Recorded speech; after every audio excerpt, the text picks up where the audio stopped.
रामकृष्ण हरे.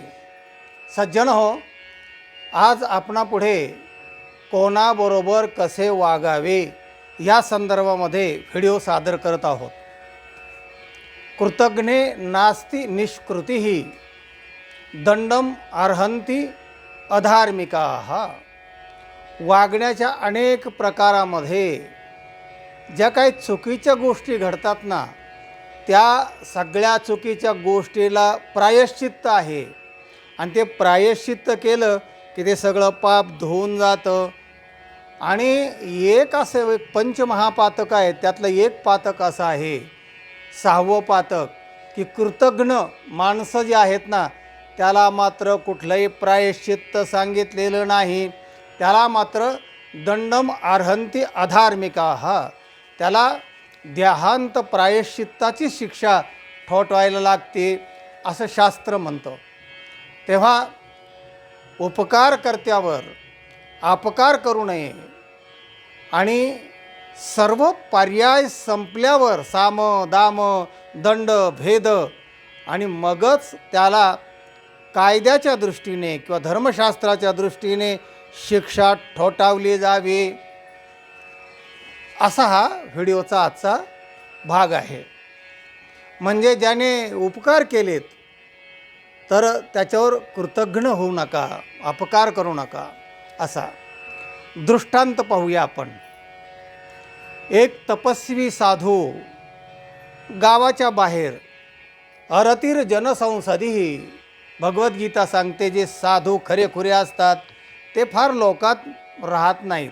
कारण लोकात राहिलं की माणूस कुठे ना कुठेतरी दोष निर्माण होऊ शकतो. म्हणून ते गावाच्या बाहेर वनामध्ये किंवा दूर राहतात, गिरीकंदरामध्ये. असं तो बिचारा गावाच्या बाहेर एक कुटी करून तो राहत होता. तिथे एक उंदीर तिथे एकदम धावत आला, घाबरा, आणि त्या तपस्वी साधूला नमस्कार केला. नमस्कार केल्यानंतर साधूने पाहिलं, काय रे? तर तो म्हणला, महाराज, मी फार घाबरलेलो आहे. तुम्ही तपस्वी साधू आहात, तुम्ही उपकार जगावर करता, संतांच्या विभूते जगाच्या कल्याणी, देह कष्टविती परोपकारी अशी तुमची ख्याती आहे. तुम्ही साधू पुरुष आहात. साधू म्हणजे चांगलं, लोकांवर उपकार करणारे. दधीची, शिबी, मोठ्यांची उदाहरणं तो उंदीर त्या साधूला द्यायला लागला. अरे म्हणले, तुला म्हणायचं आहे काय? तर तो म्हटला, मला रोजच्या रोज भीती वाटते आणि मी भीतीने भयग्रस्त आहे. तेव्हा तुम्ही मला अभय दान द्या. अभय हे सुद्धा एक दान आहे, की घाबरू नकोस, मी तुझ्या पाठीशी आहे. असं अभय जरी दिलं ना, ते सुद्धा पुण्य आहे. लोक भयभीत करतात माणसाला वेगवेगळ्या प्रकाराने, पण अभय दान देणारे माणसं कमी असतात. तर त्या उंदराने सांगितलं, की म्हणले, तुम्हाला तर माहिती आहे की मी गजवदन जे आहे, मंगलमूर्ती गणेशाचं वाहन आहे, त्या प्रवर्गातला मी आहे. पण साधू महाराज, काय सांगावं तुम्हाला, रोज म्हणले मांजर माझ्या मागं लागतं आणि मला बऱ्याच वेळ बिळात दडून राहावं लागतं आणि बाहेर यायला भीती वाटते, इकडं तिकडं पाहावं लागतं. तेव्हा मांजरापासून मला सारखी भीती आहे. तेव्हा काहीतरी उपाय याच्यावर करा. साधू महाराजांच्या लक्षात आलं की अरे खरंच आहे, याला मांजरापासून भीती आहे आणि हा पश्चात्तापी झालेला आहे, नम्रतेने आपल्याला विनंती करतो आहे. साधूला दया आली. तेव्हा साधूने मग त्या उंदराला सांगितलं, त्वम मार्जारो भव, तू मांजर हो. ते उंदराचं मांजर झालं. मांजराची भीती कायमची त्याची संपली.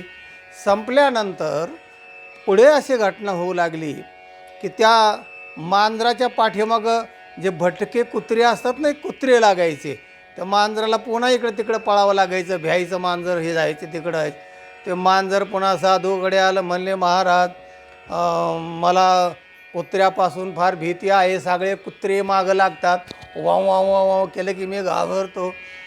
तर ते मांजराला त्याने विनंती केल्यावर साधूला परत दया आली आणि मग त्या मांजराला सांगितलं, त्वम श्वानो भव, तो कुत्रा हो.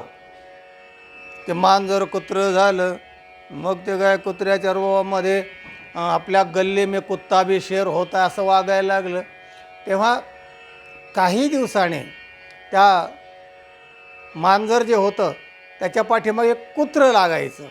कुत्रं लागल्यानंतर त्या ते सांगितलं मांजरने की तो मला ते कुत्र्यापासून भीती आहे. मग तो श्वानो भव, तो कुत्रा हो. कुत्रं झालं ते. आणि कुत्रं झाल्यानंतर त्या कुत्र्याच्या पाठीमागे वाघ लागला एके दिवशी. आणि मग त्याला सारखा धसका बसला की वाघ मागं लागतो आहे. मग ते कुत्रं साधू महाराजांकडे आलं. म्हणले महाराज माझ्या पाठीमागं वाघ लागतो म्हणले, मला वाघापासून भीती आहे, तेव्हा त्याच्यापासून रक्षण करा, मला अभयदान काहीतरी द्या. आणि मग त्या कुत्र्याला सांगितलं, आशीर्वाद दिला, हां त्वम व्याघ्रो भव, तो वाघ हो. मग तो वाघ झाला. वाघ झाल्यानंतर मग काय जिकडे तिकडे त्या डौलाने फिरायला लागला. आणि वाघ झाला होता होता होता एके दिवशी त्या वाघाला काही खायला मिळालं नाही. आणि मग त्याला असं वाटलं की साधूला काही नाही का नाही खावं, साधू हे सुद्धा आपलं खाद्य आहे. आणि मग तो गुरकायला लागला. गुरकायला लागल्याबरोबर साधूंच्या लक्षात आलं याच्या मनात काहीतरी वेगळंच आहे. तर म्हणलं का रे आज लय गुरगुर करतोयस. तर म्हणलं गुरगुर म्हणजे माझं खाद्य आहे तुम्ही, तेव्हा मी आज तुम्हाला खाणार आहे असं का. म्हणले का रे तुला उंदराचं मांजर केलं, मांजराचं कुत्र्याचं वाघ केलं, आणि तो आता माझ्यावर गुरकायला लागला. हां माझ्या आशीर्वादाने तो असा व्याघ्र झालेला आहेस आणि तो आता माझ्यावर कृतज्ञ होतोस आहे. तेव्हा कृतज्ञ असणाऱ्या कोणत्याही प्राण्याला दया करणं चुकीचं आहे. दंडम अर्हंती अधार्मिका, हा तुझा आचार अधार्मिक आहे, चुकीच्या दिशेने तो विचार करतो आहेस. तेव्हा ते काय असू दे म्हणले, माझं तुम्ही खाद्य आहे, मी तुम्हाला खाणार आहे, अशी जेव्हा त्याची वृत्ती साप, तो झडप घालण्याच्या अगोदरच साधूने लगेच त्याला शाप दिला, त्वम मूषको भव, तो उंदीर हो. पुन्हा चिव करून तो उंदीर झाला. आणि त्याला सांगितलं अरे ज्याला उंदराचा वाघ करता येतो तर त्याला वाघाचा उंदीर देखील करता येतो, हे विसरलायस तू. तेव्हा एका फटक्यासारखं असा तो उंदीर होता ना, तुला आता शिक्षा म्हणजे या जन्मातून मुक्तीच देतो म्हणाले. एका दंडाच्या फटक्यामध्ये त्याला मोक्षास पाठवलं. साधू संत असं म्हणतात की दया कोणावर करावी, कोणत्या प्रवर्गावर करावी, आणि त्याच्यापासून धोका जर निर्माण झाला तर त्याच्याबरोबर कसं वागावं. आणि म्हणून दयाची व्याख्या करताना संतांनी असं सांगितलं, दया तिचे नाव भूतांचे पालन. दया तिला म्हणतात की भूतांचं पालन करणे. आणि दयेचा दुसरा भाग जो आहे, दुसरी बाजू जी आहे, आणि निर्दलन कंटकांचे, जे समाजामध्ये कंटक आहेत ना, काटे, समाजातले काटे, समाजाला त्रास देणारे, फूट पाडणारे, सतत समाजामध्ये दुफळी निर्माण करणारे, विद्वेष पसरणारे, मग ते जातीयवरून होऊ दे किंवा तुमचे प्रांत असो, भाषिक वाद असो, सगळे वेगवेगळे वाद निर्माण करायचे आणि माणसामध्ये वितुष्टपणा निर्माण करायचा. असे जे समाजकंटक आहेत त्यांचं निर्दलन करणं हे सुद्धा दयेचंच लक्षण आहे असं संत सांगतात. तेव्हा दुसरा एक प्रकार, कोणाबरोबर कसं वागावं. एक शेतकरी होते, शेतीचं काम करताना त्या एका दगडाखाली त्याला विंचू दिसला. आणि विंचू दिसल्यावर त्याला वाटलं की याला मारू का काय, पण त्याच्या लक्षात आलं की अरे जीवदया नावाचा प्रकार संत सांगतात आणि सगळ्यात परमेश्वर असतं असं तुकाराम महाराजांचं वचन आहे. त्या भाविक होता, तो अभ्यासू होता. तेव्हा तुका म्हणे विंचो सर्प नारायण वंदावे दुरून शिवू नये, असं त्याचे पाठ होतं. विंचू आणि सर्प हे नारायणाचे रूप आहेत, त्यांच्यात तत्व नारायणाचं आहे, पण त्यांच्याला शिवू नका म्हणाले तुकाराम महाराज म्हणतात. वंदावे दुरून शिवू नये, लांबूनच नमस्कार करा त्या नारायणाला, विंचू आणि सर्प जे नारायण आहेत ना, त्याला लांबूनच नमस्कार करा, मारू नका, असं तुकोबारायांना म्हणायचं आहे. तेव्हा त्या विंचवाला काय मारलं नाही. पण दुसऱ्या दिवशी सकाळी घरी तो देवपूजा जेव्हा करायला लागला, तेव्हा त्याच प्रवर्गातला विंचू देव त्याने धुतले आणि असे मांडले आणि पुन्हा गंध उगळायला लागला. तेवढ्यामध्ये तो विंचू येऊन त्या देवाच्या पंक्तीला उभा राहिला नांगीवर करून. आणि हा जेव्हा गंध उगळून असं पाहिलं, अरे देवाच्या पंक्तीला विंचू पण बसलाय. आणि मग आता याला काय करायचं, याला कसं काय गंध लावायचा, हा तर डंख मारील, चावेल हा. आणि मग त्याला मोठं संकट पडलं. याच्यात नारायण तर आहे असं तुकोबाराय म्हणतात, पण तुकोबारायांनी त्याच्याबरोबर कसं वागावं ते पण सांगितलेलं होतं, त्याच्या पाठ होतं. हां, तेव्हा विंचो देव्हारी बैसला, देव पूजा नावडे त्याला. देवाऱ्यावर बसलेला आहे, विंचाला देवपूजा आवडते का? नाही. देवाला काय देव धर्म वगैरे सज्जनता संतपणा काय कळतो का? नाही. तर तुकाराम महाराज म्हणतात, विंचो देव्हारी बैसला, देव पूजा नावडे त्याला, तेथे पैजाराचे काम, आधमासी तो आधम. तर त्या विंचवाला तिथे चपलानेच मारलं पाहिजे, ठेचलं पाहिजे, असं तुकाराम महाराज म्हणतात. असं का म्हणतात? का विषय बदलला तुकाराम महाराजांनी?